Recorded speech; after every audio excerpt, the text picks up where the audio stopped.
Welcome back to the Takeout. Tomorrow, New York City Democrats who haven't already voted early will head to the polls to choose who they want to replace retiring Congressman Jerry Nadler, kind of a force in 12th congressional district politics for a long time. The crowded field includes New York State Assembly members, Micah Lasher and Alex Boras, as well as JFK's grandson, Jack Schlossberg, and former Republican lawyer turned staunch Trump critic, George Conway. Alex Boras joins me now. Alex, welcome to the program. In some of the stories I have read about your race, you are kind of described as an AI regulatory bad boy and have gotten therefore the ire of the AI industry, spending a lot of money against you. If you are elected to Congress, what in Washington would you do to regulate AI in ways it's not being regulated now? Well, it's not being regulated now in almost any way, and that's why you're seeing the states step out.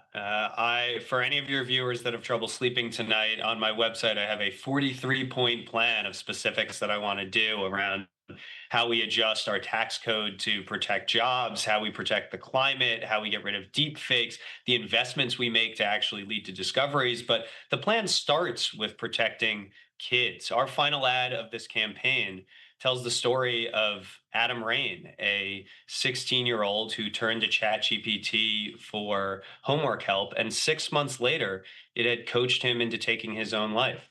His parents, Matt and Maria, are true heroes who are going throughout the country to advocate for restrictions on chatbot features. Just 2 weeks ago, we passed the strongest bill to protect kids from AI chatbots in Albany. We're going to take that bill federal when I'm in Congress.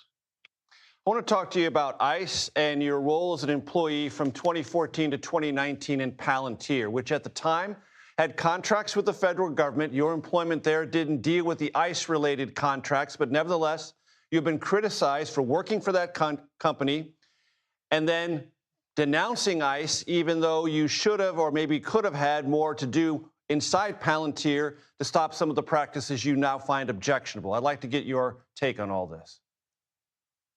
My record is clear. I never worked on that project. And in fact, when Palantir shifted from the Obama administration to the first Trump administration and allowed that software to be used for deportations, I quit. The people who are spreading that criticism include three of Trump's largest mega donors, Ben Horowitz, Mark Andreessen, and Greg Brockman, who in the last filing was Donald Trump's single largest mega donor. And in a particular bit of sweet irony, one of the other founders of that super PAC is none other than Joe Lonsdale, a co-founder of Palantir. So if anyone has questions about how Palantir feels about me, I think that settles it. You want to abolish ICE, but I want to ask you, Alex, how can you tell anyone in the 12th congressional district that's a practical promise to try to fulfill? ICE, as you know, through the reconciliation bill just signed by President Trump, is funded fully for the next 3 years. It's not going anywhere. Well, it can legislatively be eliminated with one stroke of the pen. ICE has Whose only been pen? around for 23 years.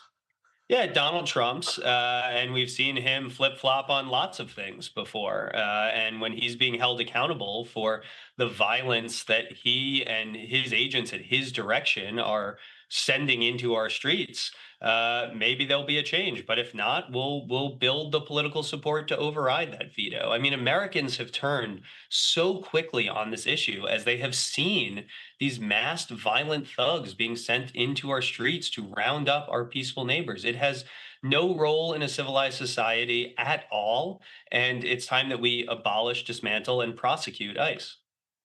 The New York mayor, Zohran Mamdani, has not endorsed in your race. He's endorsed in 3 other nearby House races. Do you want his endorsement? Of course, he's already voted. He's a voter in this district. We had a really friendly call before he went to the polls, and he said he wanted to keep his focus on the three who he had endorsed, and I respect his decision in that. But I've been a partner to him when we were both in the assembly, a partner now that he's mayor, and we'll continue that partnership when I'm his congressman. Did it sting, Alex, when Jerry Nadler endorsed your opponent, Micah Lasher? No, I have deep, deep respect for Jerry's lifetime of service, but Micah worked for him. It would have been more news if he hadn't endorsed Micah than if he had.